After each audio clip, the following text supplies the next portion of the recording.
सभी दोस्तों को गुड मॉर्निंग। इस साल की पहली बर्फ़बारी और पहली बारिश के बाद का व्यू कुछ इस तरीके का हो रखा है भाई, बहुत ही खूबसूरत। और ये पुल के आसपास का व्यू बहुत ही ज़बरदस्त लग रहा है। और बर्फ़बारी भाई, थोड़ी बहुत बर्फ़बारी इस वाली एरिया में टॉप में दिख रही है। बहुत ही कुछ साल बाद बर्फ़बारी दिख रही है। पहले तो हमें बर्फ़बारी दिखती थी भाई, ये एरिया में पूरी बर्फ़बारी हो जाती थी, लेकिन अब बर्फ़ गिर नहीं रही उतनी है। और अभी बर्फ़बारी जो दिख रही है भाई, थोड़ी बहुत जो बर्फ़ ज़्यादा दिख रही है वो दिख रही है ये वाली पहाड़ी में, कुंजा खड़क वाली एरिया में। अगर आज बारिश ऐसी रही तो हम आज कुंजा खड़क जाएंगे भाई, संडे का दिन है।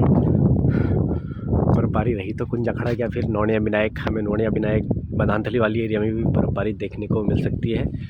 बाकी व्यू कुछ इस तरीके का हो रखा है भाई। आज की वीडियो मेरे आईफोन से नहीं बन रही है, अभी ये नॉर्मल मोबाइल से बन रही है।